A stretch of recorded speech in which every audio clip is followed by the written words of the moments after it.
भगवते वासुदेवाय। श्रीमद् भगवद गीता 6th अध्याय ध्यान योग श्लोक संख्या 26। यतो यतो निश्चलति मनश्चञ्चलमस्थिरं ततस्ततो नियमैतदात्मनैव वशं नयेत्। अनुवाद।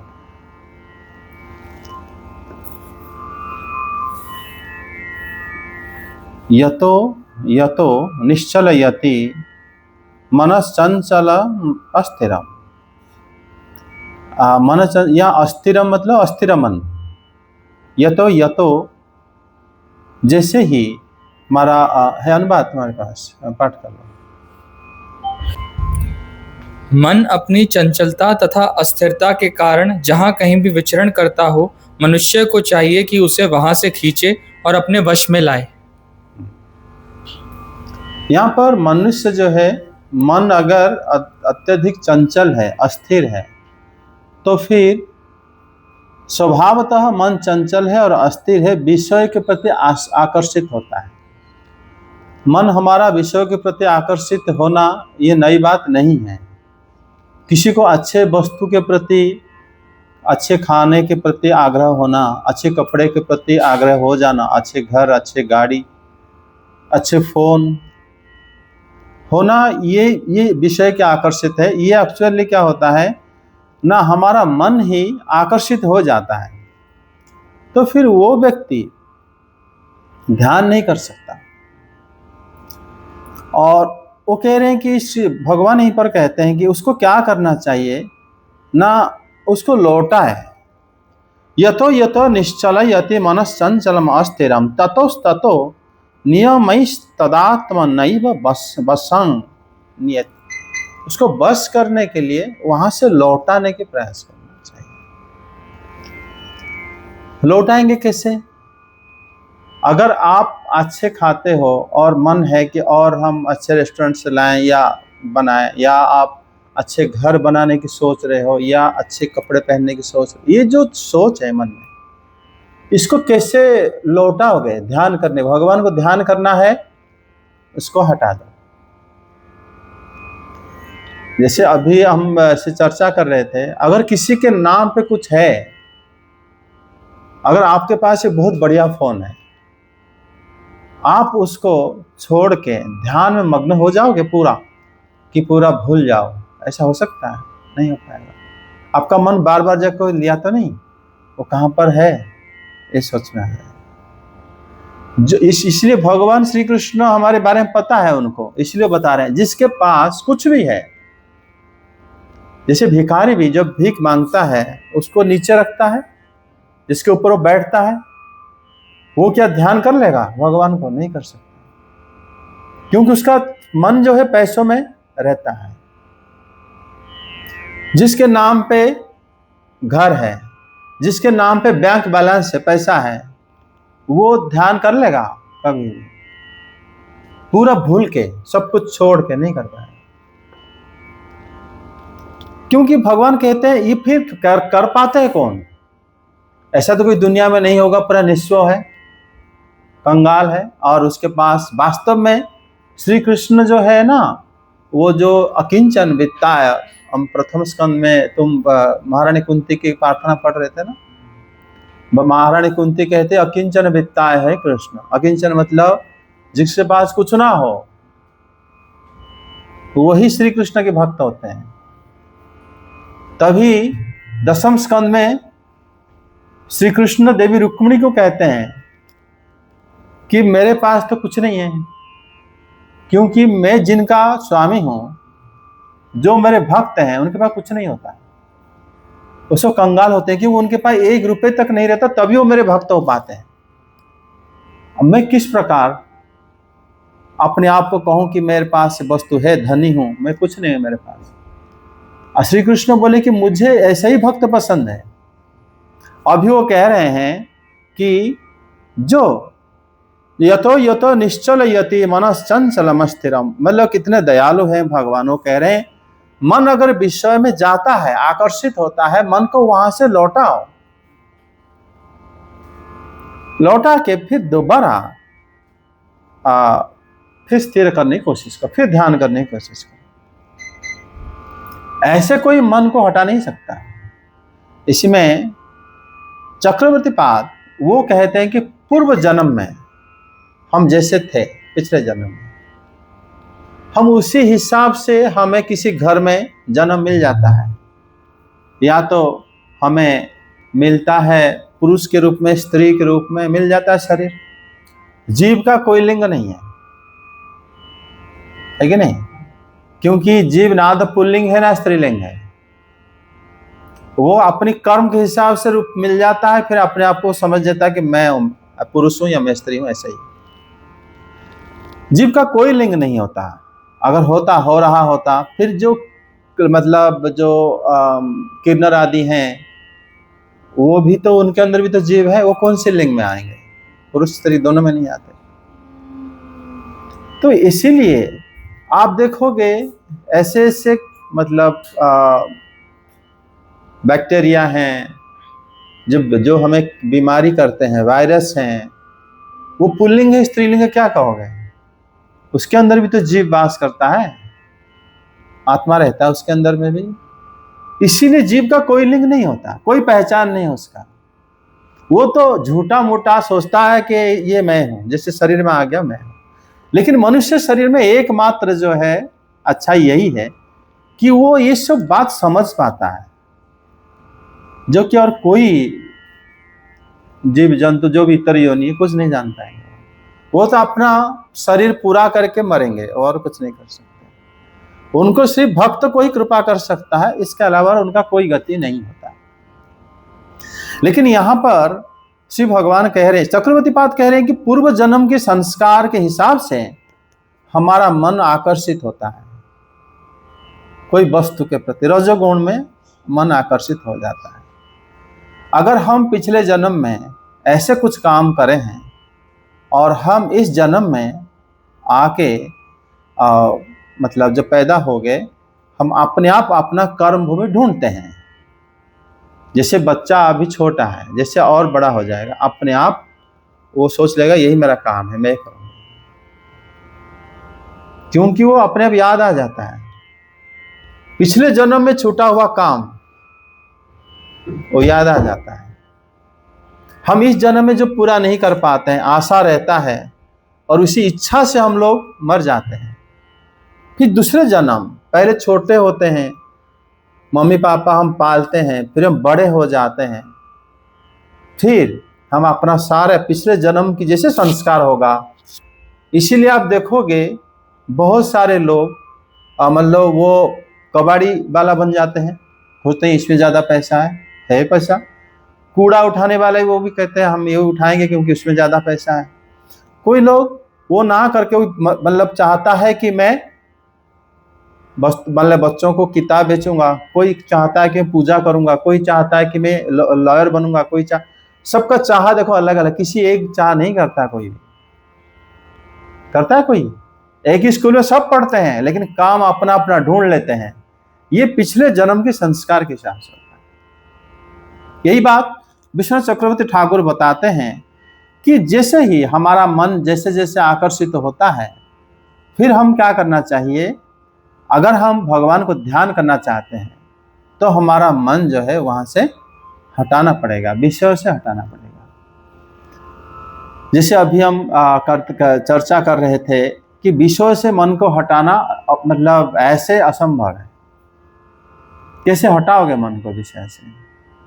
एक पुरुष जब बड़ा होता है, किसी स्त्रियों के प्रति आकर्षित हो जाता है, उसको कैसे हटाओगे? कोई स्त्री पुरुष के प्रति आकर्षित होता है, कोई बस जो भूखा है खाने के प्रति आकर्षित होता है, जिसको मतलब फोन के प्रति हो, कपड़े के प्रति हो, जिसके पास ये सब है वो चाहता है मेरा अच्छा घर हो, अच्छा गाड़ी हो। इस प्रकार वो आकर्षित को, ये विषय को कैसे रोकोगे? और भगवान कहते हैं जब तक यहाँ पर इसको रोकोगे नहीं तो तुम ध्यान कैसे करोगे? महात्मा क्या करते हैं, सब होते हुए भी वो वहां पर मेहमान की तरह रहते हैं। तो जानते हैं कि मेरा नहीं, वो बड़ा कठिन है ना। आपके पास सब होते हुए, जैसे अभी हम आपको पूछ रहे थे, बहुत बड़ा महंगा फोन आप रख के ध्यान नहीं कर पाओगे। आप उसको भूल नहीं सकते कि मेरा है ये। बार बार हाथ जाएगा, मन लगा, फिर जेब में रखोगे, फिर हाथ में पकड़ोगे, ध्यान क्या करोगे, है ना। उसी प्रकार आपके पास अगर बड़ा सा घर है, बहुत गाड़ी, बिजनेस बहुत फैला है, बहुत पैसा आ रहा है, आप क्या सबको भूल के ध्यान कर पाओगे? नहीं कर पाओगे। लेकिन राजा परीक्षित, भरत महाराज, वो योगी थे। वो मंत्रियों को, राजा अम्बरीश मंत्रियों को काम बांट के इस तरह निश्चिंत हो जाते थे, भगवान में ध्यान लगा लेते थे, और अगर कुछ नुकसान हो भी जाता वो बिल्कुल नहीं सोचते थे वो। हालांकि कुछ होता नहीं था, क्योंकि वो बहुत पूर्ण समर्पण रहते थे भगवान के प्रति। फिर जब उनका समय आता था, परिवार को छोड़े जंगल में चले जाते थे ध्यान करने के लिए, और क्योंकि मेरा काम हो गया, मैं जा रहा हूं अभी निर्वाण प्राप्ति करने के लिए, सब छोड़ देते थे। तो इस प्रकार छोड़ते थे जिससे इस सामान उनका था ही नहीं, राज्य भी उनका नहीं था, धन भी उनका नहीं था, सब कुछ छोड़े चले जाते थे। ये होता है वैराग्य। शंकराचार्य पाद इसी श्लोक में इसलिए कहते हैं कि तत्व निरूपण द्वारा अगर आभास मात्र दिखा रहे हो कि ये मेरा है नहीं, ये तब आता है जो तत्व को जानोगे।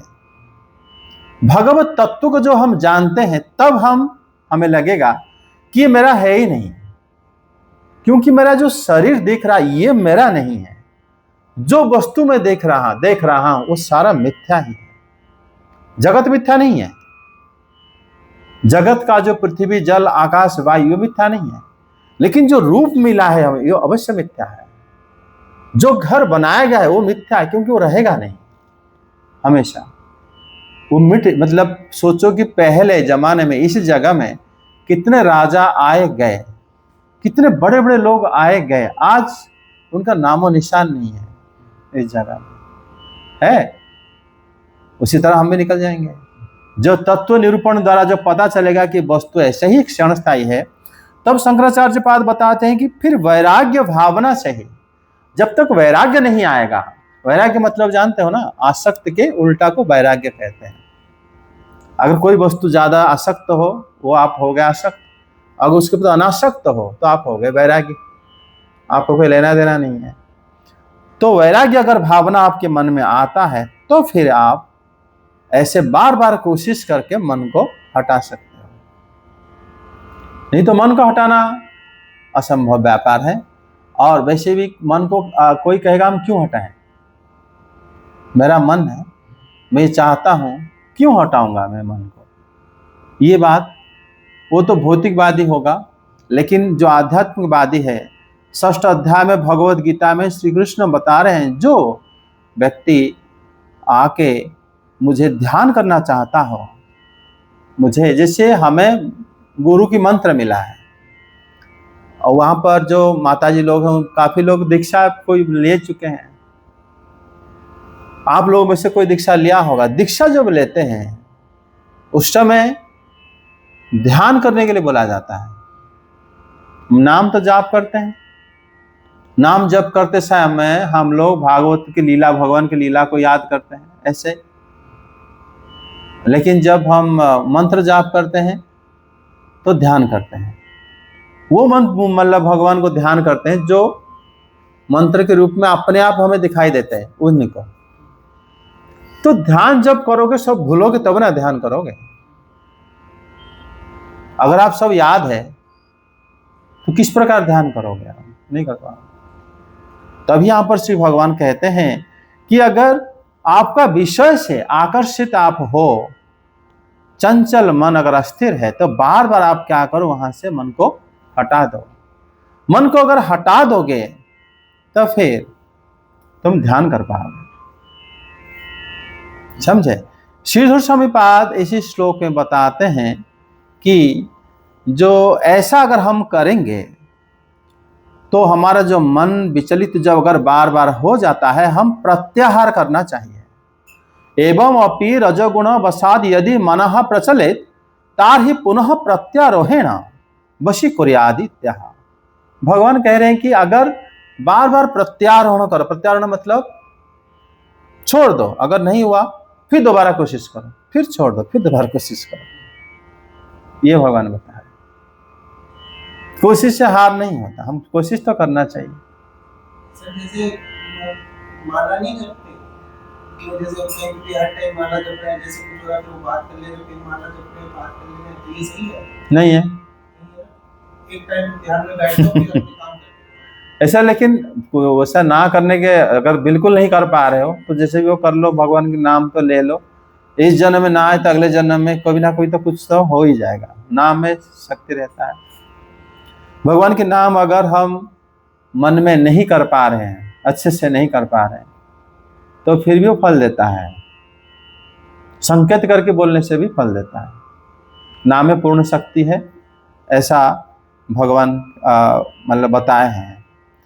और इसलिए नाम को कोशिश करो। ये तो बता रहे हैं कि अगर हमारे मन, अगर हम ध्यान नहीं कर पा रहे हैं, जो इस जन्म में भगवत धाम जाना चाहते हैं, भगवान को बार बार ध्यान करना चाहते हैं, या जो ध्यान करना चाहते हैं क्योंकि वो भगवान के साथ हमेशा रहना चाहते हैं।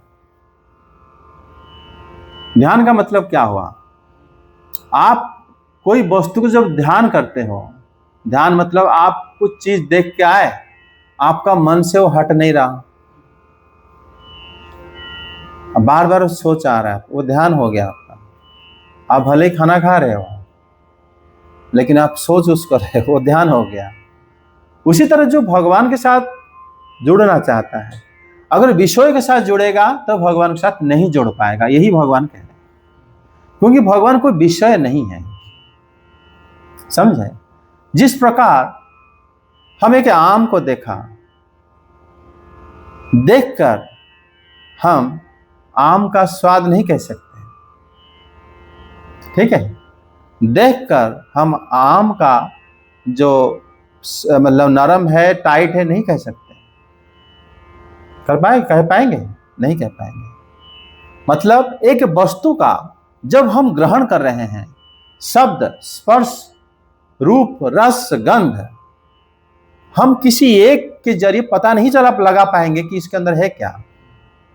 अगर हम आंखें बंद करके आम को खा लिए, हम ये नहीं बता पाएंगे उसका रंग क्या था, देखे नहीं थे हम लोग। हमारे अंदर यही कमी है। कोई कहता है कि भगवान तो सर्वत्र हैं। अगर हम रोटी खा लिए, रोटी के अंदर भगवान है, तो भगवान हमारे अंदर आ गए। ऐसा क्यों नहीं होता? भगवान को नहीं खा रहे होते, हम रोटी समझ के खा रहे होते हैं। रोटी समझ के खाओ भले ही, लेकिन अगर ग्रहण कर रहे हो, कपड़ा पहन लिया, कपड़े के अंदर भगवान है, तो भगवान तुम्हारे साथ आ गए कि नहीं आए? नहीं सर, बस इतना ही फर्क है कि हम जान नहीं पाते।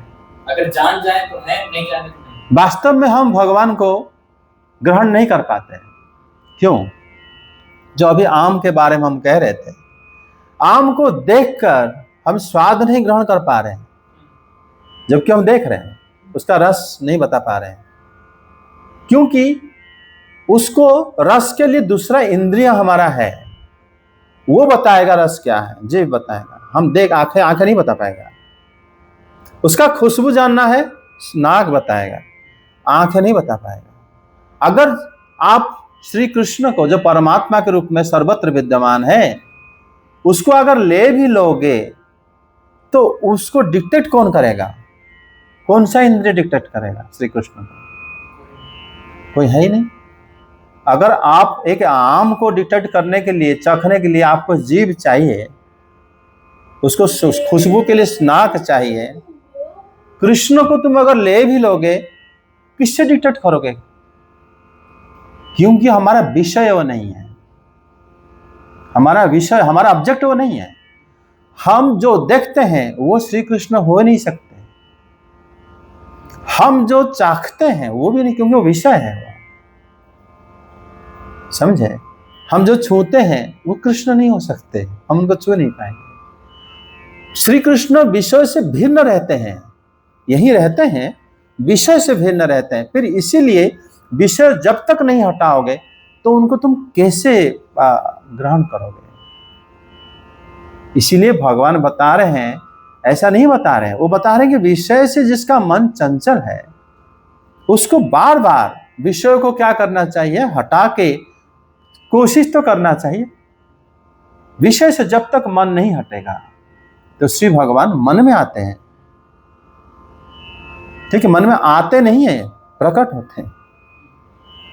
भगवान आते जाते अगर होने लगे, आना जाना जो है साहित्य में कहा जाता है, वही आ जा सकता है जो जहां पर नहीं होता। अगर कोई इस जगह में नहीं है तो वो आएगा तो चला जाएगा। जो सर्वत्र है वो आएंगे क्यों? मन में अगर विषय चला गया वो प्रकट हो जाएंगे। फिर तुम भगवान के साथ रहना, ध्यान करते रहना, फिर तुम्हें ये भौतिक जगत, ये शरीर तुम्हें मिथ्या लगने लगेगा। शरीर कब रहे कब नहीं रहे हमें से कोई लेना देना नहीं। समझ में आ गया? मतलब यहां पर श्री भगवान जो बता रहे हैं कि यहाँ जो स्वभाव था अति चंचल और अस्थिर मन, यतो यतो निश्चल यति मनश्चंचलम अस्थिरम ततस्तथो नित्यस्तैदात्मनैव वशं नयेत्। वो क्या करना चाहिए? बार बार कोशिश करके मन को वश में करना चाहिए। यही भगवान बता रहे हैं। अगर हम वश में करेंगे तो फिर क्या होगा ना, श्री कृष्ण प्रकट हो जाते हैं। यहां पर भी दसम स्कंद में आप देखोगे भगवान माता देवकी से प्रकट हुए, इनके हृदय से, और वो वसुदेव के मन में प्रकट हुए। सुखदेव गोस्वामी वहां कहे नहीं कि मन में आए, मन में प्रवेश करे नहीं बोले, वो बोले कि मन में प्रकट हो। क्योंकि वो सुखदेव गोस्वामी को पता है, वो तो मुनिंद्र है। लेकिन कोई अनुवादकर्ता लिखते हैं कि, और जो संस्कृत को मतलब लिखते हैं वो कह देते हैं भगवान वसुदेव के मन में आए, फिर वसुदेव के मन से देवी के मन में गए, इस तरह बोलते हैं। लेकिन सुखदेव गोस्वामी जो शब्द लिखे हैं संस्कृत में बोले हैं, कहते वसुदेव के मन में भगवान प्रकट हुए। दीक्षा के माध्यम से जब उन्होंने दीक्षा दिए तो देवकी देवी के हृदय में भगवान प्रकट हो गए। क्योंकि वसुदेव जी ये बात को बताते हैं स्तुति में कि वास्तव में प्रभु आप देवकी देवी के मतलब हृदय में आप आए नहीं हो, क्योंकि पहले से आप विद्यमान थे वहीं पर। आप तब ना आपको आया कहा जाएगा जहां पर आप नहीं हो। आपके बिना तो इस जगत में कुछ भी संभव नहीं है। आप सर्वत्र, आप पहले से विद्यमान रहते हो। ऐसा नहीं कि भगवान वैकुंठ से आए और उनके हृदय में चले गए और वहीं से खड़े हो गए, नहीं, वो वहीं पर थे, वहीं से प्रकट हो गए, फिर वहीं से फिर अंतर्धान हो जाते हैं, फिर कोई उनको नहीं देख पाता। ये भगवान की लीला है। मतलब श्री भगवान कभी भी, हम अगर भगवान को ले भी लेंगे तो हम उनको पहचान नहीं पाएंगे। हमारे पास वो इंद्रियां है नहीं, ना हम आंखों से उनको बोल पाएंगे कि यही है भगवान, ना हम जीवा से चख के बोल देंगे, ना भगवान की खुशबू को हम सूंघ के बोल देंगे, ना उनको छू के बोल देंगे।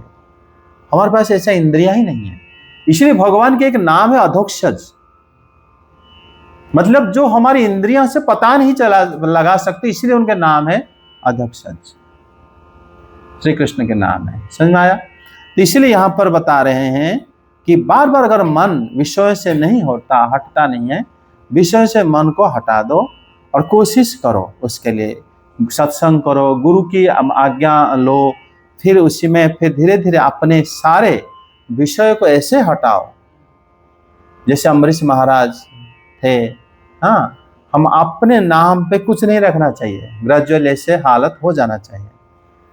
फिर वही तो वास्तव में सुखी है जो त्यागी है।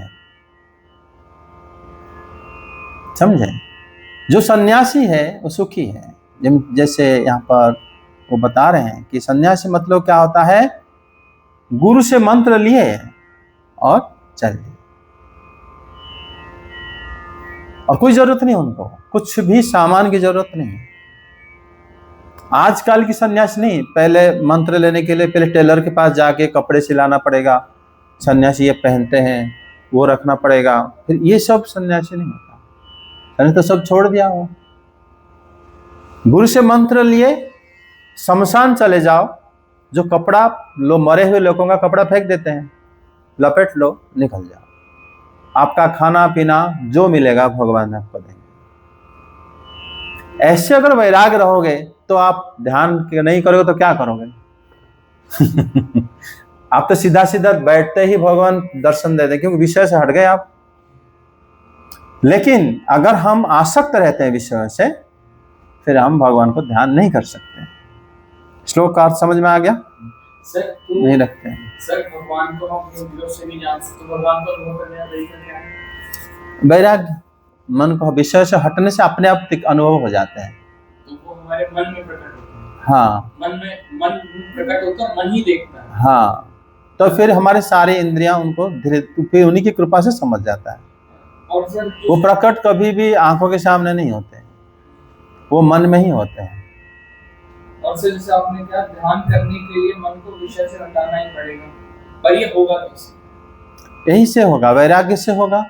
वैराग्य कैसे है? जैसे हम विषयों से मन को हटाएंगे, बार बार कोशिश करेंगे, फिर इसी के लिए यहाँ पर बता रहे हैं कि तत्व को विचार करोगे, ठीक है, सत्संग के द्वारा, साधु के द्वारा, गुरु से तत्व विचार द्वारा ही वास्तव में मन की जो संशय मिट जाता है। फिर हमारा उसका पहला लक्षण है विषय आसक्त नहीं होगा। तत्व है कृष्ण, वदन्ति तत्व विदस तत्वं यज्ञान अद्वयम् ब्रह्मेति परमात्मेति भगवानिति शब्दते। तत्व एक है, वो है ब्रह्म या श्री भगवान या परमात्मा। लोग तीन भेद में बोलते हैं, लेकिन वो तो होते हैं एक। सर ब्रह्म को जानने का प्रयास करते रहने से हाँ, आप वैराग्य है। फिर विषय हट जाएगा। जय जगन्नाथ। हरे कृष्ण श्री कृष्ण गोविंद हरे मुरारे, हे नाथ नारायण वासुदेव। कृष्ण गोविंद हरे मुरारे, हे नाथ नारायण वासुदेव। कृष्ण गोविंद हरे मुरारे, हे नाथ नारायण वासुदेव। हरे मुरारे, हे नाथ नारायण वासुदेव। हरे कृष्ण हरे राम राम राम हरे हरे।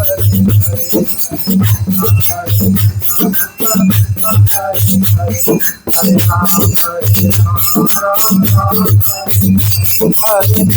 हरे कृष्ण कृष्ण कृष्ण हरे हरे। हरे राम राम राम हरे हरे। कृष्ण हरे कृष्ण कृष्ण हरे हरे। हरे राम राम राम हरे हरे। हरे राम राम हरे कृष्ण हरे कृष्ण कृष्ण हरे हरे। हरे राम राम राम हरे हरे। कृष्ण हरे कृष्ण कृष्ण हरे हरे। हरे राम